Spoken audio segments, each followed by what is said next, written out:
এই জীবন যেন বহতা নদীর মতো, চলার পথে কত বাঁক মোহনা শত, আছে আরো দ্বন্দ্ব আলো আধারের, বেছে নিতে হবে তাই পথ আমাদের। আসসালামু আলাইকুম প্রিয় দর্শক, আপনারা যারা দেশে আছেন প্রবাসে, সবাইকে জানাই অনেক অনেক প্রীতি ও শুভেচ্ছা।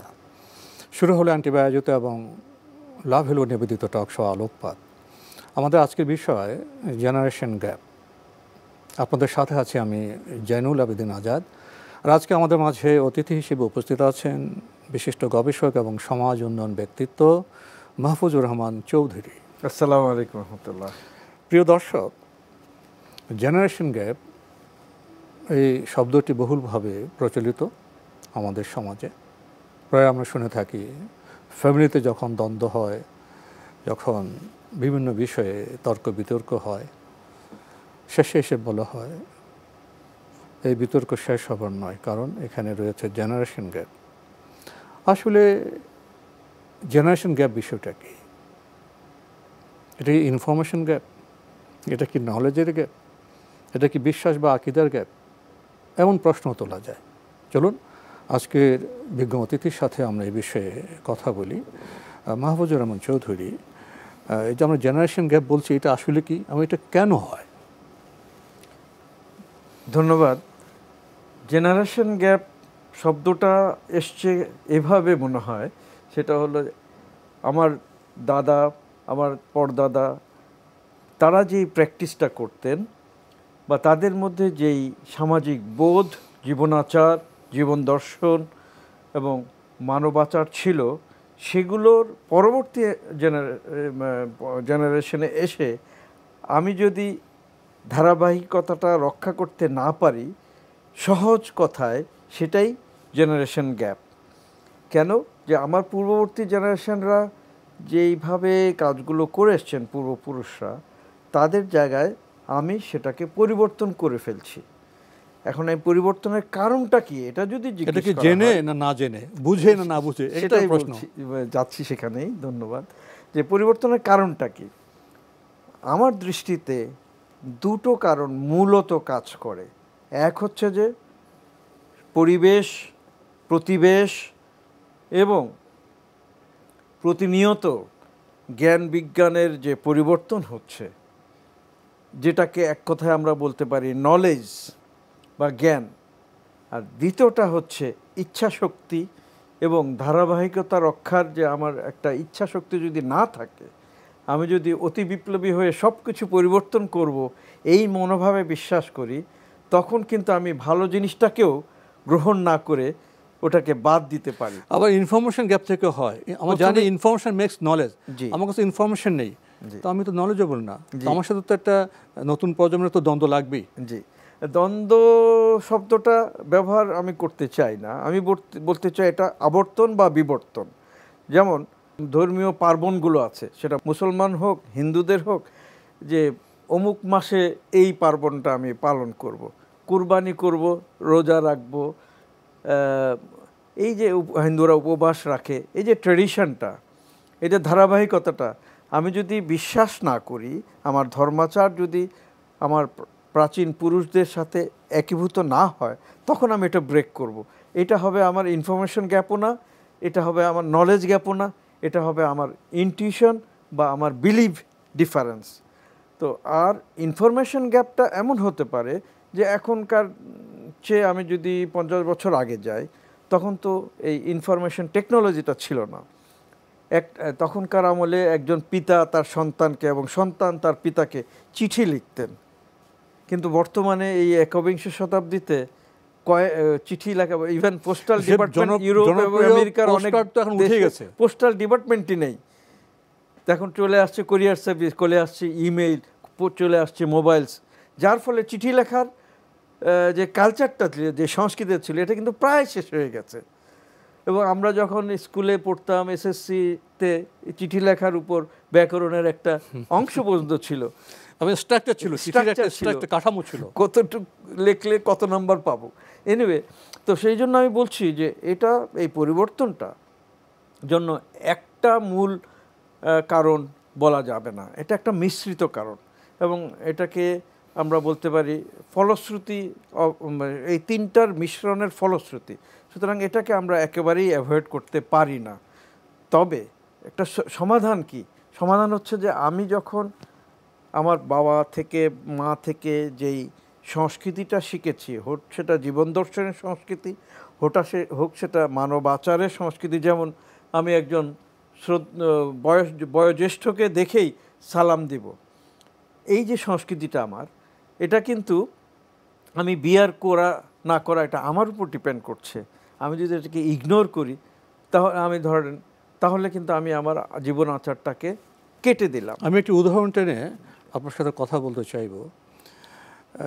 এর আগের পর্বে আমরা বংশবৃক্ষ নিয়ে কথা বলেছিলাম। সেখানে দাদা থাকতে পারেন, বাবা, ভাই, বোন, 3টা প্রজন্ম তো থেকেই থাকে, বা 2টা তো অবশ্যই থাকে। এখন এই যে জেনারেশন গ্যাপ এ কথা বলে, এই যে বংশবৃক্ষে ফ্যামিলিতে যে লোকজন থাকেন, জেনারেশন গ্যাপের কথা বলে কি আমরা বিচ্ছিন্ন হয়ে যাব? জেনারেশন গ্যাপের কথা বলে কি আমরা ইমান, আকিদা, বিশ্বাস, দর্শনে আলাদা হয়ে যাব? জেনারেশন গ্যাপের কথা বলে কি আমাদের লাইফস্টাইল আলাদা হয়ে যাবে? জেনারেশন গ্যাপের কথা কি আমরা এভাবে বলবো, তোমরা যারা বৃদ্ধ তোমরা সন্ধ্যায় শোবে, ভোর রাত্রে উঠবে, আমরা যারা ইয়াং জেনারেশন আমরা 12টা পরে ঘুম আসবো, 10টা 11টায় উঠবো? এগুলি কি বিজ্ঞান অনুমোদন করে? এগুলি কি ধর্ম অনুমোদন করে? এগুলি কি স্বাস্থ্যবিজ্ঞান অনুমোদন করে? জেনারেশন গ্যাপ যেটা আমরা বলছি, যে একটা প্রজন্ম থেকে আরেকটা প্রজন্মের যে পার্থক্য, এটা কি অনিবার্য, না এটাকে জয় করা যায়? আমরা শাশ্বত একটা শব্দ বলি, শাশ্বত জীবন বিধান, শাশ্বত লাইফস্টাইল, শাশ্বত খাদ্যাভ্যাস। যদি শাশ্বত শব্দকে আমরা স্বীকার করি, তাহলে জেনারেশন গ্যাপ থাকার যৌক্তিকতা কতটুকু? আপনি দুটো খুব গুরুত্বপূর্ণ শব্দ বলেছেন, শাশ্বত এবং আরেকটা হচ্ছে অনিবার্য। আমার কথা হচ্ছে যে জেনারেশন গ্যাপের একটা প্রধানতম কারণ কিন্তু মাইগ্রেশন। কারণ আমার যেখানে জন্ম বা আমাদের যেই জায়গায় আমরা বড় হচ্ছি, সেই জায়গায় যে কালচার, যে দর্শন, সেটা থেকে আমি যখন অন্য দর্শনের কোনো একটা জায়গায় যাচ্ছি, ফর এক্সাম্পল আমি যদি ইউরোপ আমেরিকায় চলে যাই, তাহলে আমার পিতৃপুরুষের যে কৃষ্টি, সেটা সব কিছু ওই জায়গায় আমি প্র্যাকটিস করতে বিভিন্ন কারণে নাও পারতে পারি। কিন্তু সব কিছুই যে ধুয়ে মুছে সাফ করে দেব, তার কিন্তু প্রয়োজন নেই। এইখানে যে গ্যাপটা তৈরি হয়, তার পিছনে একটা বড় কারণ হচ্ছে যে আমার জ্ঞানের গভীরতা, আমার জ্ঞান এবং দৃষ্টিভঙ্গি, আমাদের পূর্বপুরুষদের জ্ঞান এবং দৃষ্টিভঙ্গির সাথে সাযুজ্য রক্ষা করে আমরা যদি এটাকে প্রবাহমান রাখতে পারি, কন্টিনিউ করতে পারি, তাহলে কিন্তু জেনারেশন গ্যাপটা আসার কথা না। এখানে বোধহয় একটা প্রদান আর গ্রহণের বিষয় আছে। যারা সিনিয়র সিটিজেন, তারা হয়তো নিজের জীবন দর্শনটাকে, নিজের কালচারটাকে ইয়াং জেনারেশনের জন্য বর্তমান বাস্তবতায় পরিবেশন করতে পারছে না, আবার ইয়াং জেনারেশন সেটা সেভাবে গ্রহণ করতে পারছে না। এখানে বলে দেয়া নেয়া, আদান প্রদানের একটা গ্যাপ আছে। আসলে সেটা একটু আগে আপনি বলেছেন যে জ্ঞানের যদি আপনার ঔদার্য থাকে, বা জ্ঞানের যদি ব্যাপ্তিটা খুব বড় হয়, তাহলে বোধহয় সবাইকে ধারণ করা সম্ভব। নিঃসন্দেহে। এবং এখানে মাটির টান বলেন বা জীবন দর্শনের আকর্ষণ বলেন, এখানে আমি কতটুকু বিশ্বাস রাখছি, এই জিনিসটা একটা ব্যাপক ভূমিকা রাখে। ধরেন কেউ আল্ট্রা মডার্নের কথা বলে, তো আল্ট্রা মডার্ন হওয়া মানে কি? যে আমি আমার অতীতের সংস্কৃতি, অতীতের ঐতিহ্য সব কিছুকে ভুলে যাব, আমি অধুনার হয়ে গেলাম, তাহলে এখনকার হয়ে গেলাম, তাহলে আমি নিজেই অসচেতন। তাহলে ভিত্তি তো থাকবে, এবং আমি বিকৃত সংস্কৃতিতে চলে যাচ্ছি কেন? সেটা হলো যে আমার যে ডেরাইভড কালচার বা আমাদের যে ঐতিহ্যগত সংস্কৃতি, এটার উপর আমার আস্থা বা বিশ্বাস অথবা সম্মানবোধের অভাব আছে। এবং সম্মানবোধের যদি অভাব থাকে, তাহলে আমরা জাতীয় যে ঐতিহ্যটা, সেটাকেও কিন্তু হারাবো। এবং এই ক্ষেত্রে দেখা যায় যে যেই সমস্ত পরিবার এই বিষয়টাকে সচেতনভাবে ধারণ করে যে আমি আমার দেশীয় সংস্কৃতি, আমার জীবন দর্শন, আমার ধর্ম দর্শনকে সম্মান করেই আমার জীবন জীবিকা পরিচালনা করব, তাহলে কিন্তু সেখানে এই জেনারেশন গ্যাপটা তেমন দেখা যায় না। এখানে এসে আমরা একটা বিরতি নিতে চাইব। প্রিয় দর্শক, আমরা দেখছিলাম এনটিভি আয়োজিত এবং লাভ হিলো নিবেদিত টক শো আলোকপাত। আমাদের আজকের বিষয় জেনারেশন গ্যাপ। জেনারেশন গ্যাপ প্রসঙ্গে আমরা প্রাথমিক পর্যায়ে কিছু কথা বলেছি। মাহফুজুর রহমান চৌধুরী, এই পর্যায়ে এসে আপনার কাছে যে বিষয়টি আমি পেশ করতে চাচ্ছি সেটা হলো যে জেনারেশন গ্যাপের প্রসঙ্গ তোলা হয়, তো সে অতীতেও ছিল, এখনও আছে। প্রত্যেক সমাজেই ধর্ম দর্শন থাকে, সভ্যতা থাকে, সংস্কৃতি থাকে। তো এই বিষয়গুলোকে কিভাবে উপস্থাপন করলে আমাদের সমাজে, আমাদের পরিবারে জেনারেশন গ্যাপ থেকে আমরা মুক্তি পেতে পারি? ধন্যবাদ। আমরা সাংস্কৃতিক ধারাবাহিকতায় যে এক একটা জেনারেশনের যে বিয়ারিং ক্যাপাসিটি বা এটাকে রক্ষা করার যে ইচ্ছা শক্তি বা বহন ক্ষমতা, বহন ক্ষমতা, এটার উপর নিঃসন্দেহে ধর্ম, জীবন দর্শন, সভ্যতা এবং সাংস্কৃতিক ক্রিয়াকলাপ এবং সাংস্কৃতিক যে পরিচয়, একটা জাতীয় আইডেন্টিটি যেটা বলে, যে জাতীয় ঐতিহ্যগত দিকটা, এর একটা গভীর সম্পর্ক নিহিত বলেই আমি বিশ্বাস করি। কারণ আপনি একটা জিনিস আমরা দেখতে পারি যে আমাদের এই উপমহাদেশে যদি 5000 বছরের যে আমাদের ইতিহাস, এই ইতিহাস বলছে যেখানে প্রাথমিক যুগে ছিল আমাদের এই এলাকার লোকবল, জনগণ প্রাকৃতিক ধর্মে বিশ্বাস করত। তার পরবর্তীতে আসলো আস্তে আস্তে বিভিন্ন ধারাবাহিকতা, এক পর্যায়ে এই অঞ্চলটা পৌত্তলিক সমাজ দ্বারা পরিচালিত হচ্ছিল এবং পৌত্তলিক সংস্কৃতির বিকাশ ঘটল, টোটেম বিশ্বাস হচ্ছিল। এক্স্যাক্টলি। পরবর্তীতে দেখা গেল 700 শতাব্দীর দিকে এই দেশে ব্যাপকভাবে ইসলাম প্রচার হলো এবং মানুষ কিন্তু ইসলামকে স্বতঃস্ফূর্তভাবে গ্রহণ করে এই এলাকা মুসলিম প্রধান এলাকা হয়ে গেল। এই যে পরিবর্তনটা, এটা কিন্তু একটা সাংস্কৃতিক পরিবর্তনই শুধু নয়, এটা ধর্মীয় বিশ্বাসের পরিবর্তন হলো, দর্শন চর্চার পরিবর্তন হলো এবং সভ্যতারও পরিবর্তন হয়ে গেল। এটার একটা মেলবন্ধন তৈরি হলো আমাদের এই এলাকার প্রাচীন অধিবাসীদের যে প্র্যাকটিস বা যে ঐতিহ্যগত ধারাবাহিকতা, যার জন্য আমরা দেখি কি যে একজন আরব মুসলমানের জীবনাচার, একজন ইউরোপীয় মুসলমানের জীবনাচার, একজন বাঙালির মুসলমানের জীবনাচার, একজন উর্দুভাষী মুসলমানের জীবনাচার সব একরকম না। কিন্তু মৌলিক বিশ্বাস এক হলেও লোকজ যে সংস্কৃতি, স্থানীয় যে প্রথা প্রচলন, লোকজ সংস্কৃতির দিকে পার্থক্য আছে। এবং ইসলামে তো এই যে ওরফ শব্দটা কোরআনিক শব্দ। লোকজ যে সংস্কৃতি, প্রথা প্রচলন, সেখানে যদি হারাম বা নিষিদ্ধ কোনো বিষয় না থাকে, তো লোকজ সংস্কৃতি, প্রথা প্রচলনকে ইসলাম সেটাকে গ্রহণ করতে দেয় বলেছে। এখানেও আমাদের অনেকের বোধহয় কিছুটা বিভ্রান্তি আছে। এক্স্যাক্টলি। লোকজ সংস্কৃতি তো আসলে কোনো একটা সভ্যতার মূল একটা ধারা। সেখানে অ্যানথ্রোপোলজি আছে, সেখানে নৃতত্ব যুক্ত আছে। তো জি, এখন নৃতাত্ত্বিক বিশ্লেষণ যেমন গুরুত্বপূর্ণ, ঠিক একইভাবে সামাজিক আচারও একটা বড় গুরুত্বপূর্ণ।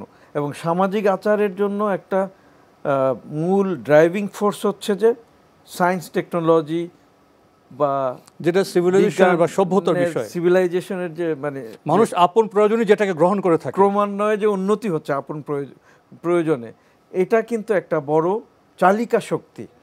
সুতরাং আমি বলবো যে জেনারেশন গ্যাপের দুটা যে মূল অবস্থা, যে একটা হলো কিছু খারাপ দিক যেটা প্রাচীন ঐতিহ্যকে ভেঙে ফেলছে, এবং কিছু ভালো দিক যে আমাদের পুরনো যে ইতিহাস, ঐতিহ্য এবং ধর্মাচারের যে পজিটিভ দিকগুলো আছে সেটাকে কন্টিনিউয়াসলি বহন করে নিয়ে যাওয়া, এখানে কিন্তু একটা সমাজের সাকসেসফুলনেস ডিপেন্ড করে। এখন যদি আমরা ধরে ধরে কথা বলি, ধর্মদর্শন একটা বিষয়, সভ্যতা একটা বিষয়, সংস্কৃতি একটা বিষয়।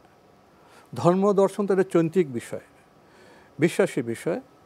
কেউ মনে করে যে ইহকালটাই সব, কেউ বলে না, স্রষ্টা তো পৃথিবীকে মানব বান্ধব করে সৃষ্টি করেছেন, আমাদেরকে পৃথিবীকে মানব বান্ধব করতে হবে, শৃঙ্খলা এবং ন্যায়ের সমাজ পরিগঠন করতে হবে, এবং একসময় আমাদের মৃত্যু হবে, পরকালে আমাদের পৃথিবীর কাজে জবাবদিহিতা করতে হবে, এমন একটি বিষয় আছে।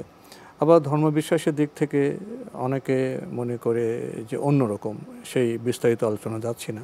আবার কেউ ধর্মে বিশ্বাস করে না, তারা যারা খুবই বস্তুবাদী, এবং তারা মনে করে পৃথিবীটা সব।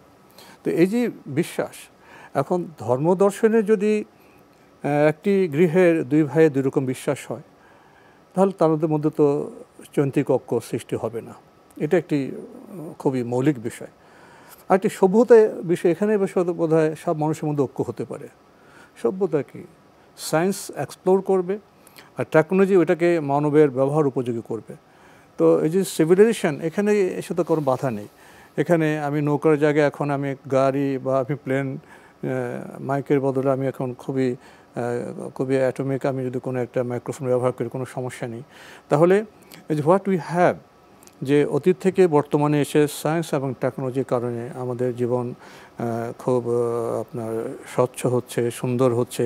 এখানে শুধু কোনো জেনারেশনের মধ্যে কোনো গ্যাপ থাকতে নেই।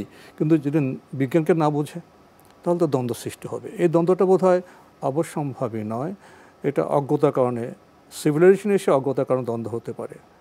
আর সংস্কৃতি যদি হয় জীবন এবং জগৎ সম্পর্কে আমার যে বোধ বিশ্বাস, তার রূপময় প্রকাশ, তাহলে এখান তো পার্থক্য হবে। একজন তাওহীদবাদী মানুষের যে সংস্কৃতি হবে, একজন প্রত্যেকের সংস্কৃতি এক হবে না। কারণ জীবন দর্শনের রূপময় প্রকাশটা হলো সংস্কৃতি, সেখানে প্রকাশ হবে। এখানে এসে তাহলে ডিফারেন্স হতে পারে। তাহলে এই বিষয়গুলোকে আমাদের ধরে ধরে বুঝতে হবে, এবং একাডেমিক আলোচনা করলে বোধহয় আমাদের অযথা যে বিভ্রান্তি, অযথা যে দ্বন্দ্ব, সেটা কমে আসতে পারে। কি বলবেন? এই আপনি যেই প্রসঙ্গগুলো আনলেন, অনেক ব্যাপক গভীরতা সম্পন্ন প্রসঙ্গ, এবং এটার জন্য যথেষ্ট সময় আমাদের হাতে নেই। তাই সংক্ষেপে আমি যেটা বলতে চাচ্ছি যে ফিউশন বা সংশ্লেষ, যতগুলো মিশ্রণ, যতগুলো প্যারামিটারের কথা আপনি বললেন বা বিষয়ের কথা বললেন, এখন তো কালচারাল ফিউশন তো হচ্ছেই। ফিউশন বা মিশ্রণটাই হলো যে ইনএভিটেবল বা আবশ্যকীয় বা অবশ্যম্ভাবী ফল। সময়ের চালচিত্র দেখে যেটা মনে করি যে রাসূল সাল্লাল্লাহু আলাইহি ওয়াসাল্লামের সময়কার ইসলামের যে প্র্যাকটিসগুলো, সেটা সাহাবায়ে কেরাম দেখেছেন, তাবেঈনদের সময়ে বা তাবেঈনদের সময়ে হাদিস সংকলনের মাধ্যমে প্রজন্ম থেকে প্রজন্ম গিয়েছেন, সেটা এখানে কিন্তু 3টা জেনারেশন চলে গেছে হাদিস সংকলন হতে। রাসূল সাল্লাল্লাহু আলাইহি ওয়াসাল্লামের জীবন, সাহাবাদের জীবন, তারপরে তাবেঈনদের জীবন। আমরা কিন্তু হাদিস সংকলন রাসূল সাল্লাল্লাহু আলাইহি ওয়াসাল্লামের মাধ্যমে যেটা পাচ্ছি, সেটা তাবেঈনদের জমানায় মেইনলি। তাহলে 3টা জেনারেশন পরে আমরা ইসলামের যে প্র্যাকটিক্যাল সাইডটা পেয়েও কিন্তু ইসলাম তার জায়গায় দাঁড়িয়ে আছে। এখানে কোনো জেনারেশন গ্যাপ নেই। এখানে জেনারেশন গ্যাপ নেই, জেনারেশন গ্যাপ হয়েছে এরপরে।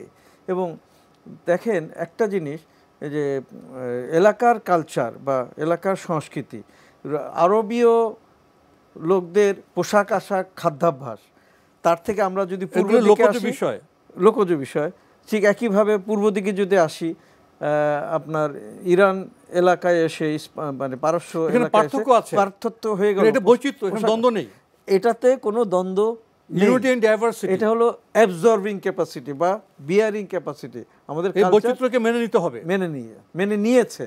সেখানে আস্তে আস্তে আমাদের এখানে এসে ফতুয়া হয়ে গেছে, মাঝখানে পাঞ্জাবি এসছে। এই যে জিনিসগুলো, এগুলোতে আমি সামাজিক গ্যাপ বা আপনার মানে জেনারেশন গ্যাপ মনে কোনো দ্বন্দ্ব নেই, এই বৈচিত্র্য আছে সৌন্দর্য। এটা নান্দনিক সৌন্দর্য আমি বলবো। এই নান্দনিক সৌন্দর্য, লোকজ সংস্কৃতিতে আছে নান্দনিক সৌন্দর্য। এই নান্দনিক সৌন্দর্যকে আমরা যথাযথ সম্মান প্রদর্শন করেই কিন্তু আমাদের জীবন নাচার চালাতে পারি। এতে কোনো দ্বন্দ্ব নেই বলেই আমি মনে করি। এই আলোচনাকে আরও নানাভাবে বিস্তার ঘটানো যায়। মাহফুজুর রহমান চৌধুরী, আপনি সময় দিকে খেয়াল রেখে খুব সংক্ষেপে শেষ করেছেন। আসলে আমাদের যে বিষয় আজকে জেনারেশন গ্যাপ আলোচনার মাধ্যমে জানতে পারলাম যে জেনারেশন গ্যাপ তখনই হয় যখন কোথাও অজ্ঞতা থাকে। জেনারেশন গ্যাপ তখনই হয় যখন আমরা ধর্ম, দর্শন, সভ্যতা এবং সংস্কৃতি এই বিষয়গুলোকে যথাস্থানে রাখতে না পারি। জেনারেশন গ্যাপ তখনই হয় যখন কুসংস্কার থাকে, যখন প্রকৃত জিনিসকে উপলব্ধির ক্ষেত্রে দ্বন্দ্ব থাকে, তখনই জেনারেশন গ্যাপ হয়। কিন্তু রাসূল ইসলামের সময় আমরা বিভিন্ন উদাহরণ দিয়ে বলতে পারি, সেখানে একই সময়ে যারা প্রাজ্ঞ, বিজ্ঞ, বৃদ্ধ ছিলেন তারা গ্রহণ করেছেন, যুবকরা গ্রহণ করেছেন, শিশুরাও গ্রহণ করেছেন। আসলে জেনারেশন গ্যাপ কোথা কোথায় হতে পারে এবং কোনটা জেনারেশনের গ্যাপের বিষয় নয়, কোনটা জ্ঞানের গ্যাপের বিষয়, কোনটা জানাজানির অভাবের বিষয়, সেটা আমাদের উপলব্ধি করলে বোধহয় আমরা জেনারেশন গ্যাপের এই সমস্যা থেকে, সংকট থেকে মুক্ত হতে পারি। মাহফুজুর রহমান চৌধুরী, আপনি কষ্ট করে আমাদের স্টুডিওতে এসেছেন, সময় দিয়েছেন, সেজন্য আপনাকে অনেক ধন্যবাদ। আপনাকে অসংখ্য ধন্যবাদ। প্রিয় দর্শক, আমরা দেখছিলাম এনটিভি আয়োজিত এবং লাভ হেলো নিবেদিত অনুষ্ঠান আলোকপাত। আমাদের আজকের বিষয় ছিল জেনারেশন গ্যাপ। আমাদের অনুষ্ঠান আপনারা এনটিভি অনলাইনেও দেখতে পারবেন, ভিজিট করুন www.ntvbd.com। এছাড়া ইউটিউবে এবং আমাদের ভেরিফাইড ফেসবুক পেজে অনুষ্ঠান দেখতে পারবেন। বিষয়গুলো খুবই বৈচিত্র্যে মণ্ডিত, যেমন জেনারেশন গ্যাপ। আসলে গ্যাপটা কোথায় সেটা আমাদের নিরপেক্ষভাবে অনুসন্ধান করতে হবে, অনুসন্ধানই হতে হবে, আবেগে বললে হবে না। প্রজন্ম থাকবে পরিবারে, প্রজন্ম থাকবে সমাজে। কোনটা বৈচিত্র্যের বিষয়, কোনটা বিশ্বাস আকিদার বিষয়, কোনটা শাশ্বত সত্য, কোনটা সভ্যতার বিষয়, কোনটা পরিবর্তনযোগ্য, কোনটা সায়েন্স টেকনোলজি, কোনটা ইমান আকিদার বিষয়, এই বিষয়গুলো আমাদের উপলব্ধি করতে হবে। সংস্কৃতি শুধু বিনোদনের নাম সংস্কৃতি নয়, বর্তমান সময়ে আমরা বিনোদন সংস্কৃতির মধ্যেই পুরো সংস্কৃতিকে আমরা সন্নিবেশিত করেছি, এটা সঠিক নয়। সংস্কৃতি জীবনের মতো ব্যাপক। জীবন এবং জগৎ সম্পর্কে আমাদের বোধ, বিশ্বাস, তার রূপময় প্রকাশ, ফলিত রূপী সংস্কৃতি, এসব বিষয়ে বোধহয় আমাদের আরও সচেতন থাকতে হবে। তাহলে যথাস্থানে যথা বিষয় রাখতে পারলে আমাদের পরিবারে, আমাদের সমাজে বোধহয় জেনারেশন গ্যাপ বলে কিছু থাকবে না। মহান আল্লাহ আমাদের সবাইকে নিরাপদে রাখুন, রাখুন শান্তিতে। আসসালামু আলাইকুম। পথে কত বাক মোহনা শত, আছে আরো দ্বন্দ্ব আলো আধারের, বেছে নিতে হবে তাই পথ আমাদের।